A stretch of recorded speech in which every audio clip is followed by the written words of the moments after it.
Hello there, my viewer. Welcome to The Voice Show. The Voice Show is always here at Sans TV, and the show always airs every Friday at 8 p.m., and you can always get a repeat on Sunday at 8 p.m.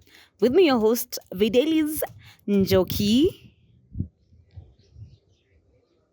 and this is my sign-in. Welcome to the University of Nairobi, where we have a championship with different deaf teams. Here in this competition, we have matches and teams from different counties who are here to compete. Two teams from the Western region, and we have a total of 7 teams. This match started yesterday and now is just heading on to the conclusion. The reason why we're having these competitions is because it is a national selection where we are choosing a national team that is going to represent Kenya in Japan. For more information about the game, about the championship, we've prepared a lot of interviews and a lot of explanation, which you're going to understand much more. See you on the next show. Thank you very much, Sign TV. My name is Stephen Waweru.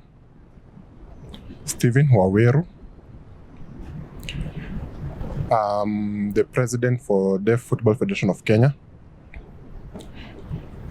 This day, the competitions are channeled to make a selection for the deaf selection that is going to Japan. So the event started yesterday, and it's a 2-day event also today. People from different regions have appeared.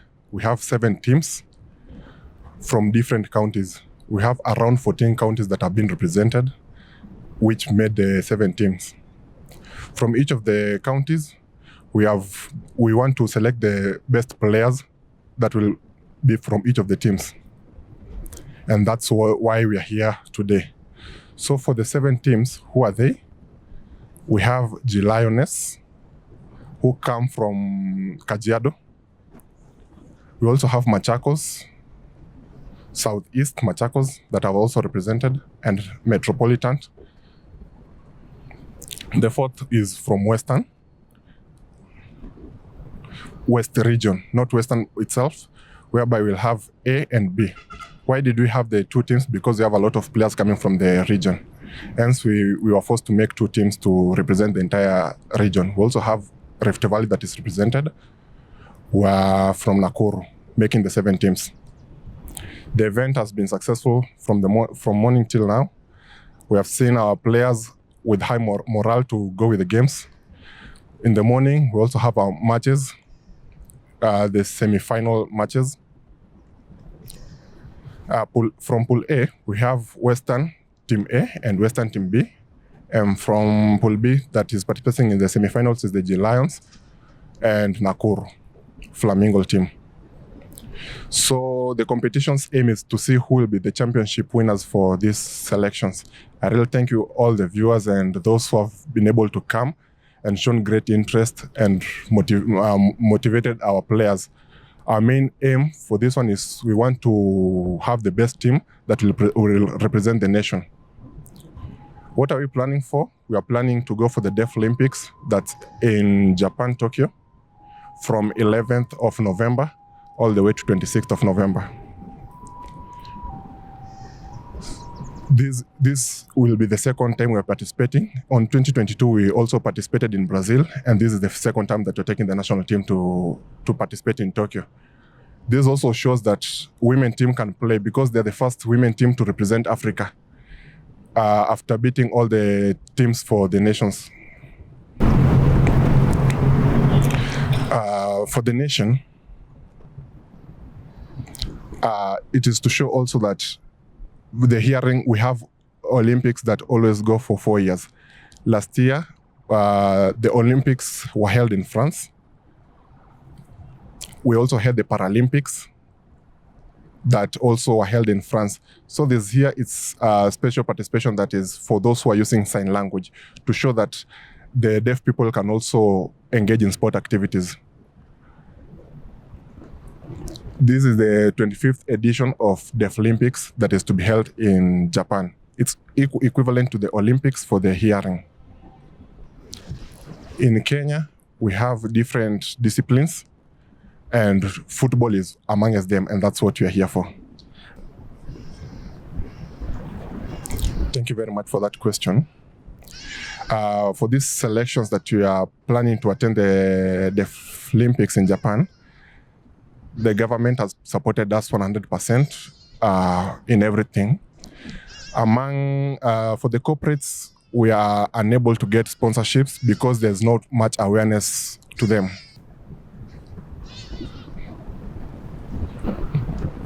Yeah, we believe with such participations, it will create great morale among the deaf sportsmen, because communication access has been the greatest barrier. We have not had media representation for the longest, and many people for the sporting activities and our sportsmen have been in the dark.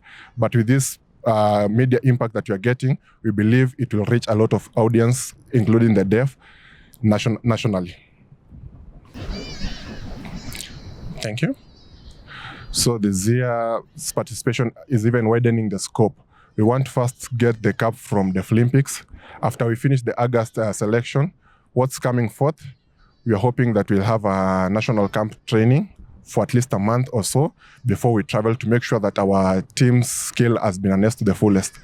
Because the different players are coming from different regions, as I stated earlier, and they're all coming to make a national team. So we need a month to at least prepare them to be in sync. We were hoping to get a pre-camp to train us and make them in better, but the government has only given us one. So we were hoping for corporates to at least help us in funding the pre-camp before the main camp.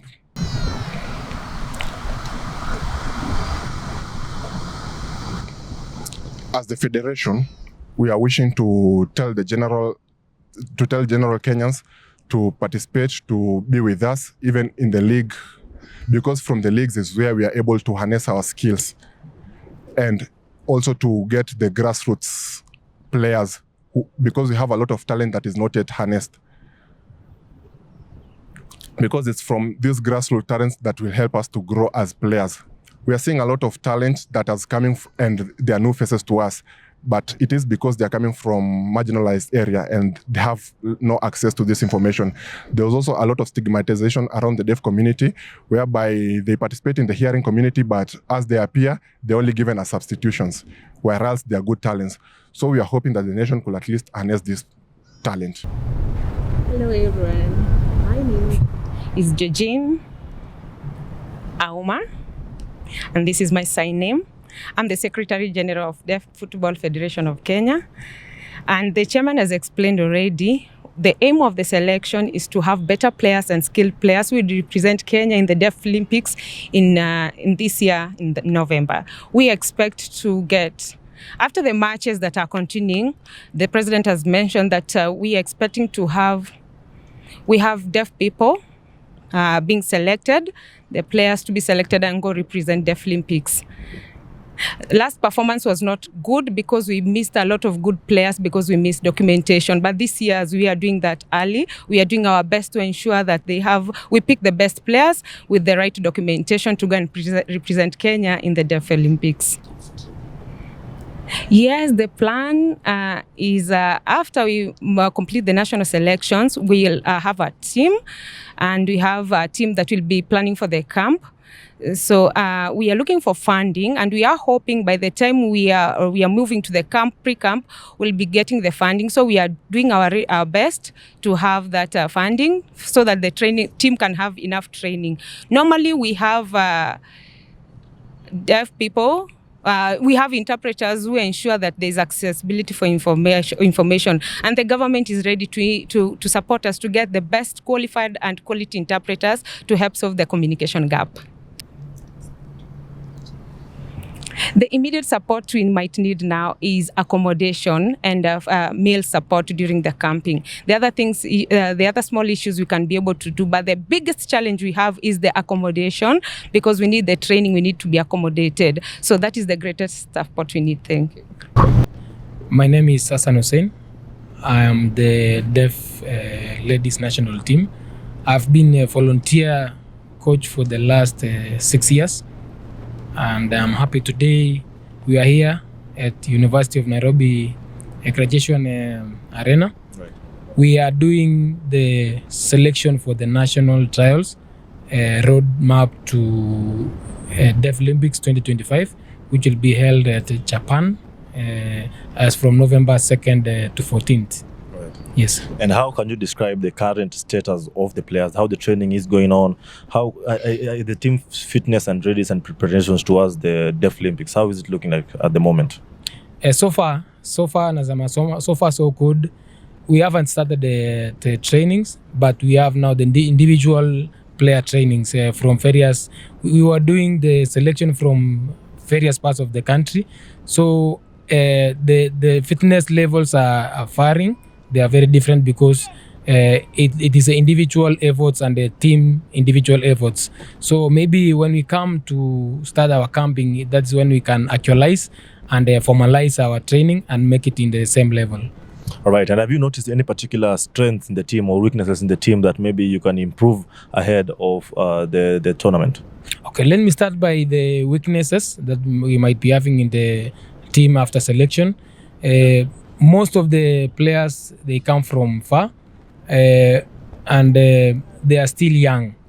So maybe the exposure, I can say the exposure part of it in terms of footballing and tactical awareness and what, we still have that weakness. But I believe once we start our camping, maybe in the next 2 weeks or 3 weeks, those are the areas we will work on firsthand. Yeah. Right. Those are the weaknesses. Those are the weaknesses. And then now, the positive side of this is that I'm impressed because most of the girls selected here today, at least half of them, they have been in active football, and some of them, they were in the last summer Deaf Olympics, which was held at Brazil. So at least kunako ka experience. Right. Yeah, there's that experience. Yes. Right. So, and can you say what are the main challenges maybe you're looking to overcome or working to overcome before the competition, and probably the post-competition, how you're looking to align together the team once again to avoid the small hiccups here and there, maybe for team cohesion and whatnot? Now, the problem with our team, okay, you see, these are people who are able differently. So the big challenge is time for training. Like normally the government normally gives around 14 days, 15 days for camp. So to me, I find that is a very big challenge because these are the people who are not like other teams or the other normal teams, because it's like ni kama watoto wadogo. So you see the way you can train yourself and the way you can handle that kid are two different. It needs more time. Right. Time varies a lot. Right. So maybe it's my plea to the Ministry of Sports maybe to come in handy this time round, give us more than the 14-15 days. At least if we get around 28 and 30 days, at least we can make some difference. Right. Yeah.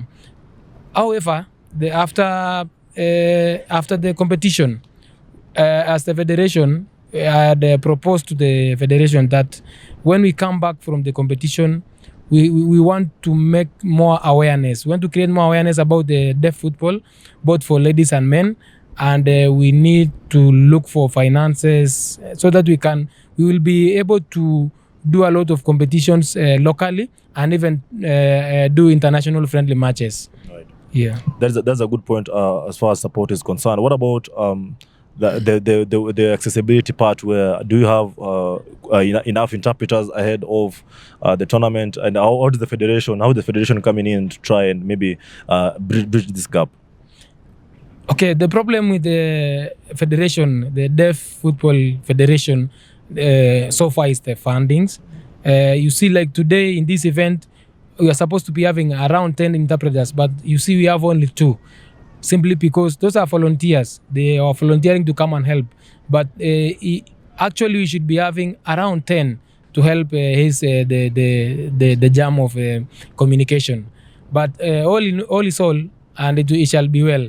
I believe with good proposals and time and awareness that I've said earlier on, and maybe corporates and companies, private corporates coming in to help the deaf prosper, we shall be next time we shall be having enough finances at least to make sure at least even to employ maybe our interpreters. Right. Yes. Now, a broader message to the fans out there. How can fans and the broader Kenyan public support behind the team and rally behind the team ahead of the Deaf Olympics? Now, just like as we do in our normal game, like the Rambe Stars, I'm also urging our fans to come in handy and make the social media and maybe mainstream medias awareness, and then give support to our ladies. I believe this time around we are going to come up with something good. We are going to display we are going to showcase, we are going to display the best of what we have, the best of Kenyan deaf ladies. But they are good footballers, and I believe after camping we are going to sharpen to make more, to make at least majority of them. They are good. Maybe some few tactical and approaches like maybe scoring and maybe pole possession and what. Right. But for sure, I'm urging our fans before we leave for maybe the competition, we will stage one big friendly match at Kasarani. I'm really urging them, when they hear there is a friendly match, let them come in handy, give support to our ladies. We are going to carry Kenyan flag high, and we as deaf family, we are saying we love our country. Right. Thank you so much, coach. Utataka pia uambie upe 1 million for every. Yes. Thank you so much, coach Lakini, for your time. Yes. And we are hoping that you have a good trials and also a good tournament in Japan representing the country. Thank you so much. Thank you so much. Thank you so much. Sawa. So my name is Emily Odhiambo. My name is Emily Odhiambo. I come from the G Lions team. Today's trial has been quite challenging, but with the grace of God, we have been able to get to the final. Yeah, so that's all I'll say about today's trial. Oh, if I am selected to represent Kenya in the Summer Deaf Olympics, I'm really ready to go and represent my country, because the deaf community has to go and represent as well. The support has really been amazing. We have seen that the president, who had even promised to give hearing people, the football who are participating in the football competition, 1 million. So if that 1 million was promised to the team, I'll really even want to encourage the president to come and support us in a similar way, not only focus on the hearing teams, but also come and give the same support to the deaf team. The same support given to the football male team, please give the same. For any other young deaf person out there, some are not aware about football, some are really hidden, some are really lagging behind. But my message to you is, and to every other youth, please join any sport, whether football, basketball, running. Please join these sports. Just don't stay at home. I'm really encouraging you to participate, whether you're deaf, and you can join other deaf teams. If you can run, please participate in that. If it's basketball, participate in that. If it's football, just go on and do it. My name is Zaituni Abdi, and this is my sign name. I am a player working with the Western Region Team B. The competition have been quite tough. We've gotten to get position 3. My biggest motivation is my dream. I truly have a dream, and I really want to be part of the deaf national team that is representing the country in playing football. So that has always been my dream, to bring back the trophy. So that's why I trained so hard, and I even promised other people to bring the trophy back home. My balancing is always, I mostly try to train every morning and evening, and during the day I get to do other businesses, but morning and evenings are my training times.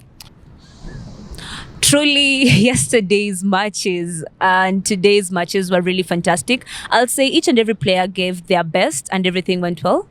If I'm lucky to be selected, I'll make sure that once I go to represent the country, we're bringing back good results and some good trophies and medals. That will be my goal.